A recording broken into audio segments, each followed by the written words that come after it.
चलिए अब बात करते हैं देश के सबसे बड़े आईपीओ की।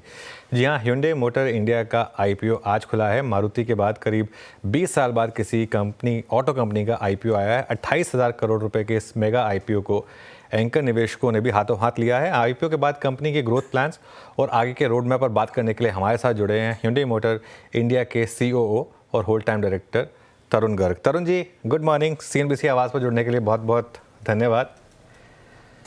तरुण जी, मेरी पहली गाड़ी Hyundai की थी, जो मतलब मैंने अपने पैसे से जो पहली गाड़ी ली थी Hyundai Santro, तो एक मेरा थोड़ा सा एसोसिएशन Hyundai के साथ रहा है। सबसे पहले तो मैं एक चीज़ पूछना चाहता हूँ, ये इसको आप प्रोनाउंस कैसे करते हैं? Hyundai या जैसे कई अमेरिकन कंट्रीज़ में Hyundai भी बोलते हैं उसको, आप लोग क्या प्रोनाउंस करते हैं? Hyundai, okay. तो ये एक चीज़ क्लियर हुई, हम क्योंकि Hyundai लिखते हैं उसको, लेकिन Hyundai। अच्छा, एंकर इन्वेस्टर से आपको अच्छा रिस्पांस मिला, उसके लिए आपको बहुत बहुत मुबारक। सबसे पहले तो क्या आप एक्सपेक्ट कर रहे थे कि इस तरीके का आपको रिस्पांस मिलेगा? क्योंकि बहुत लोगों ने कहा था कि शायद आपका आईपीओ थोड़ा महंगा है।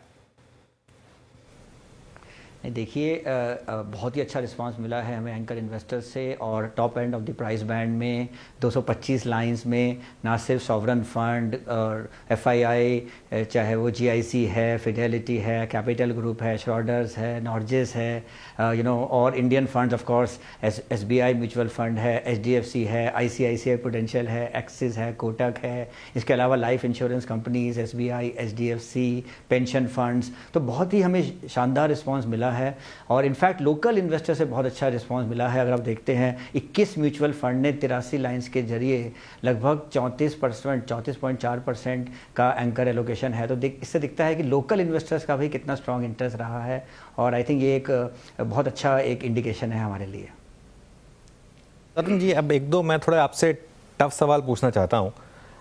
एक पहला सवाल तो ये कि आपने इस आईपीओ में शायद इन्वेस्टर्स के लिए कुछ बहुत ज़्यादा छोड़ा नहीं। देखिए, आपकी लॉन्ग टर्म ग्रोथ प्लान्स में मुझे कोई शक नहीं है, और आपकी कंपनी एक बहुत शानदार कंपनी है, इसमें मुझे कोई डाउट नहीं है। लेकिन आपका आईपीओ आ रहा है करीब करीब 27 टाइम्स पर प्राइस टू अर्निंग्स।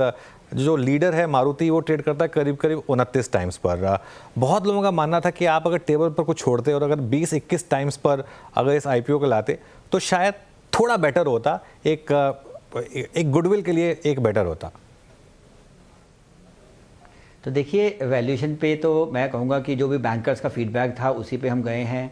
कल की जो एंकर बुक आई है, आप देखिए किस तरह का डाइवर्सिफाइड पोर्टफोलियो है। जैसे मैंने आपको बताया, चाहे वो ग्लोबल इन्वेस्टर हैं, लोकल इन्वेस्टर हैं, पेंशन फंड हैं, इंश्योरेंस कंपनीज़ हैं, सबकी तरफ से हमें बहुत ही ज़बरदस्त उत्साह मिला है। तो हमारा यह मानना है कि ये एक बहुत अच्छी चीज़ दर्शाता है। जहाँ तक Hyundai की स्ट्रैटेजी की बात करते हैं, तो आप देखिए एक बहुत ही बड़ा डिफ्रेंशिएशन है Hyundai में। पहली बात, जो हमारा पेरेंट है वो 3rd बिगेस्ट OEM बन चुका है। हमारे पास हर तरह की टेक्नोलॉजी है। आप बात करिए, चाहे वो बैटरी इलेक्ट्रिक व्हीकल है, चाहे वो अगर हम पेरेंट की बात करें प्लग इन हाइब्रिड है, स्ट्रॉन्ग हाइब्रिड है, चाहे CNG है, पेट्रोल है, डीजल है, यहाँ तक कि उनके पास हाइड्रोजन भी है। तो हमारे पास हमेशा ये एक अपॉर्चुनिटी रहती है कि हम हर कंट्री में जिस तरह की भी वहाँ पर कस्टमर की प्रेफरेंस है, उससे हम वो टेक्नोलॉजी वहाँ पर लॉन्च कर सकते हैं। और यही हमने पिछले 26 सालों में किया है। हमेशा बेंचमार्क रेस करने की कोशिश किया है, और जिसकी वजह से आप देखिए कि हमने एक क्वालिटी ऑफ ग्रोथ के साथ चले हैं कि ना सिर्फ वॉल्यूम ग्रोथ रहा है, मार्केट शेयर अच्छा रहा है, लेकिन प्रॉफिटेबिलिटी भी, एबिटा मार्जिन भी आप देखिए, अगर फाइनेंशियल ईयर आप 24 के देखते हैं तो 13.1% का एबिटा मार्जिन है, और उसको हमने कंटिन्यू किया Q1 ऑफ फाइनेंशियल ईयर 25 में भी। और तो ये एक दर्शाता है कि जो हमारी स्ट्रैटेजी रही है नए नए फीचर्स देने की, प्रीमियमाइजेशन की, डोमेस्टिक और एक्सपोर्ट दोनों पे फोकस करने की। आज एक्सपोर्ट बहुत ही स्ट्रॉन्ग हमारी मार्जिन को हेल्प करता है। 20% हमारा वॉल्यूम एक्सपोर्ट में जाता है, और कैपेसिटी यूटिलाइजेशन कंसिस्टेंटली 90% प्लस रहा है। इसका मतलब हमने बहुत ही सोच समझ के कैपेसिटी हमेशा ऐड किया है, और हम उसको बहुत अच्छी तरह से यूज़ भी कर पाए हैं। तो आई थिंक इन सब चीज़ों की वजह से जो है Hyundai एक बहुत ही डिफरेंट पोजीशन में है, एक बहुत ही यूनिक पोजीशन में है। और जैसे आपने बताया कि आप जैसे कस्टमर जो कि बहुत खुश हैं हमारे सारे मॉडल से, Santro से शुरुआत हुई, of course Accent, i10, Creta, venue, Exter, सभी एक मार्की ब्रांड्स बन के उभरे हैं। नहीं, बिल्कुल। देखिए, मैं तरुण जी एक चीज़ कह रहा हूँ, इसमें मुझे कोई डाउट नहीं है कि आपका जो प्रोडक्ट पोर्टफोलियो है वो शानदार है, और दूसरा जो आपने इंडियन मार्केट के लिए किया है उसको कोई नकार नहीं सकता, क्योंकि आपकी एंट्री से पहले सिर्फ 2-3 गाड़ियाँ होती थी। आपके आने के बाद जो नंबर 1 प्लेयर था उसको भी फोर्स होना पड़ा कि बाकी प्रोडक्ट्स लाएं, और चाहे कोई भी स्पेस रही हो, एक आपने एक क्लियर कट एक हमेशा एक फर्स्ट मूवर आप रहे हैं, और बाकी लोगों ने उनको फॉलो किया है। ये बात मैं मान रहा हूँ। मेरा सवाल वैल्यूएशन को लेकर इसलिए था क्योंकि देखिए बैंकर्स तो चाहेंगे ही कि जितना ज़्यादा प्राइस हो उतना ज़्यादा अच्छा उनके लिए, लेकिन ऑब्वियसली इंडियन मार्केट थोड़ी अलग है। लेकिन आपका कोरियन पेरेंट 5 टाइम्स पर ट्रेड करता है, आप IPO 26-27 टाइम्स पर लाए हैं, तो कहीं अगर आप भी थोड़ा सा एक फीडबैक देते कि चलिए थोड़ा सा छोड़ते हैं टेबल पर, स्पेशली कंसिडरिंग ये पूरा का पूरा OFS है और कंपनी में तो वैसे भी कुछ पैसा आ नहीं रहा है, तो अगर थोड़े से एग्जिस्टिंग इन्वेस्टर से बात करके अगर थोड़ा सा इसको प्राइस को थोड़ा कम कराते, तो मेरा ये मानना है कि वो थोड़ा बेटर होता। तो देखिए, मैं जैसे आपको बताया कि जो हमारे रिजल्ट्स हैं वो अपने बारे में बताते हैं। आपने बात किया कि फंडिंग की, अगर आप देखते हैं तो हम जिस तरह का कैश कन्वर्जन हमारा रेशो है, जिस तरह की हमारा ट्रैक रिकॉर्ड है, इनफ एक्रूवल्स हम कर रहे हैं। तो आप अगर हमारे केपेक्स रिक्वायरमेंट भी देखते हैं अगले 8 से 10 साल के, जो हमने बताया है अपने RHP में भी 32,000 करोड़ के, हमारा मानना है कि वो हम सफिशेंटली इतना प्रॉफिट, इतना कैश जनरेट कर रहे हैं उन केपेक्स के लिए देखने के लिए। तो ये एक प्रपोजिशन है। मैं मानता हूँ, आपकी बात का रिस्पेक्ट करता हूँ। ऑफकोर्स देखिए, उस पर हर आदमी का एक नज़रिया हो सकता है, और मैं आपको यही कहना चाहूँगा कि जिस तरह की एंकर बुक और जिस तरह की डाइवर्सिफाइड और स्ट्रॉन्ग एंकर बुक आई है, आई थिंक उसने भी एक तरह की एक स्टैंप लगाई है कि हाँ भाई वो इस वैल्यूएशन को ठीक देखते हैं। और वो मैं आपकी खैर मानता हूँ, और बियॉन्ड द पॉइंट जैसा आपने कहा कि वो शायद आपका काम है भी नहीं। एक और सवाल मुझे आपसे पूछना था कि आपने IPO से जस्ट पहले इतना बड़ा डिविडेंड डोल आउट दिया, और क्योंकि अब तक तो आपकी कंपनी पूरी की पूरी कोरियन ओन्ड है, तो एक सवाल ये उठ रहा है कि इतना ज़्यादा बड़ा डिविडेंड पे आउट, क्या आप वेट कर सकते थे कि ये IPO हो जाए उसके बाद दें, ताकि जो IPO में ले रहे हैं उनको भी मिले ये डिविडेंड? या फिर एक और सवाल है कि क्या डिविडेंड पॉलिसी फिर यही रहने वाली है, अगले साल भी ऐसा ही डिविडेंड मिला जाएगा, या ये सिर्फ इस बार IPO से पहले एक बड़ा डिविडेंड डोल आउट दिया गया? देखिए, हमने जब से हम यहाँ पे काम कर रहे हैं, हमने हमेशा डिविडेंड दिया है, और वो जो कोविड पीरियड्स थे उसमें हमने डिविडेंड नहीं दिया था, तो ये हमने उसकी भरपाई हमें करनी थी। और फ्रैंकली स्पीकिंग ये बहुत अच्छा था कि हमने IPO प्रोसेस को बिल्कुल ट्रांसपेरेंट और क्लियर करने के लिए उससे पहले ही किया, ताकि कोई भी कन्फ्यूजन ना रहे। जहाँ तक फ्यूचर की डिविडेंड पॉलिसी की बात है, तो जब फाइनेंशियल ईयर 25 के रिजल्ट आएंगे, अपनी capex requirements, earnings, cash position देखते हुए, और ऑफकोर्स इंडस्ट्री की बेस्ट प्रैक्टिस को हम मापदंड करना चाहेंगे, और उसके हिसाब से नई डिविडेंड पॉलिसी जो है हम अनाउंस करेंगे। हाँ नहीं, लेकिन मेरा पूछना ये है कि कोई बहुत ज़्यादा डिफरेंस तो नहीं होगा ना अब तक जो डिविडेंड पॉलिसी चली आ रही है और आगे की डिविडेंड पॉलिसी में? तो देखिए, IPO के बाद ऑब्वियसली अब हमारा कमिटमेंट है अपने इन्वेस्टर्स के प्रति, और हम पूरा देखेंगे, जैसे आपको मैंने बताया कि हम पूरा तरह से देखेंगे कि किस तरह की इंडस्ट्री बेस्ट प्रैक्टिसेस चल रही हैं, किस तरह की कंपनी की पोजीशन है, और उसको मद्देनजर रखते हुए हम अपनी डिविडेंड पॉलिसी अनाउंस करेंगे फाइनेंशियल ईयर 25 के रिजल्ट आने के बाद। तक रॉयल्टी की बात है, आई थिंक पहले आपका 2.2 था, 3.5, आई थिंक मारुति सुजुकी का भी वही है। ये क्या 3.5 पर रहेगा अब स्टेबल, या फिर आगे जाकर इस पे कुछ चेंजेस हम एक्सपेक्ट करें? नहीं, जो ये रॉयल्टी है, हम ये मानते हैं कि ये लंबे समय के लिए सेम रहने वाली है, अनलेस कुछ एक कुछ ट्रांसफ़र प्राइसिंग या कुछ ऐसे इश्यूज आए। हमारा कोई इरादा नहीं है इस रॉयल्टी को बढ़ाने का। और दूसरी बात मैं आपको बताना चाहूँगा, जो हमारे Q1 फाइनेंशियल ईयर 25 के रिजल्ट हैं, जो हमने RHP में डिक्लेयर भी किए हैं, उसमें ये नया रॉयल्टी रेट ऑलरेडी है। तो आप देख सकते हैं कि हमारी परफॉर्मेंस जो है वो किस तरह की रही है इस नए रॉयल्टी रेट के बाद भी। बिल्कुल। अब एक और सवाल, क्रेटा एक क्लियर कट मेरे ख्याल से पिछले 10 साल में इंडियन पैसेंजर व्हीकल मार्केट में एक लीडर रहा। उसने एक स्पेस क्रिएट की जो शायद इंडियन मार्केट को ज़रूरत थी, और आज की डेट में जो सबसे ज़्यादा मार्जिन जिस सेगमेंट में है वो यही सेगमेंट है, और आपने इसकी शुरुआत की, इसीलिए आपके मार्जिन्स बाकियों से थोड़े बेटर भी हैं। क्या कुछ और नई स्पेसेस की तरफ आप देख रहे हैं?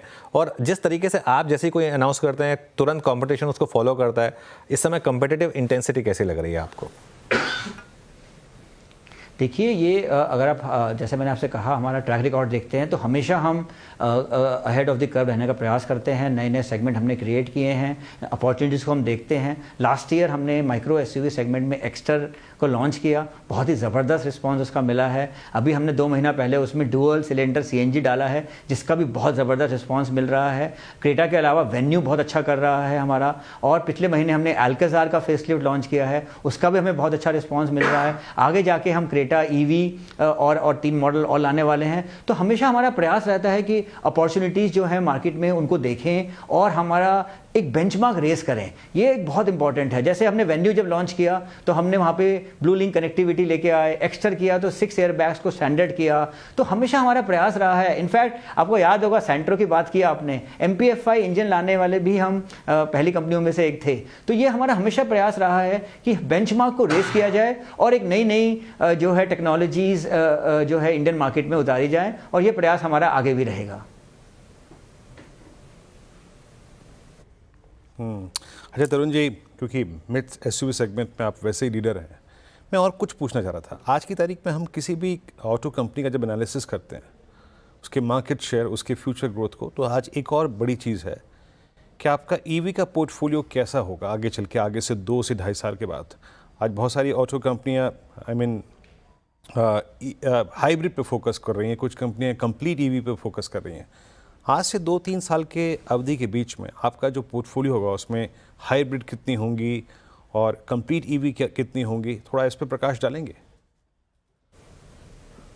नहीं, ज़रूर। आप देखिए इंडिया अभी अर्ली स्टेज ऑफ इलेक्ट्रिफिकेशन पे है, लगभग 2-2.5% का इस समय पेनिट्रेशन है। गवर्नमेंट का स्ट्रॉन्ग सपोर्ट है इस सेक्टर को, और आपने हमारे आरएसपी में देखा होगा कि हम 4 मॉडल ईवी स्पेस में हाई वॉल्यूम मॉडल उतारने वाले हैं। क्रेटा जो कि एक बहुत स्ट्रॉन्ग ब्रांड है, क्रेटा ईवी से इसका शुरुआत होने वाली है, और 3 और मॉडल। इसके अलावा हम एक बहुत ही स्ट्रॉन्ग लोकलाइजेशन कर रहे हैं। आप देखिए जैसे हम बात कर रहे हैं तो बैटरी पैक्स का लोकलाइजेशन ऑलरेडी चल रहा है। इसके अलावा LFP सेल मैन्युफैक्चरिंग एक हमने इंडियन पार्टनर के साथ कोलैबोरेट किया है, और हम ड्राइव ट्रेन और पावर इलेक्ट्रॉनिक्स को भी देख रहे हैं। तो पूरा इकोसिस्टम जो है सप्लाई का वो हम लोकलाइज करने का प्लान है हमारा। इसके अलावा हम चार्जिंग इंफ्रास्ट्रक्चर पे भी इन्वेस्ट कर रहे हैं। तो हम बहुत ही सशक्त रूप में ईवी स्पेस में आगे आ रहे हैं। जहाँ तक हाइब्रिड की बात है, अगर आप हमारी पेरेंट को देखते हैं HMC, मैंने जैसे बताया कि 3rd बिगेस्ट ग्रुप है। हमारे पास हर तरह की टेक्नोलॉजी है HMC में, चाहे वो प्लग इन हाइब्रिड है, स्ट्रॉन्ग हाइब्रिड है, इलेक्ट्रिक है, CNG, petrol, diesel, in fact hydrogen भी। तो वो हम मार्केट को स्टडी करते हैं, और जब भी हमें लगेगा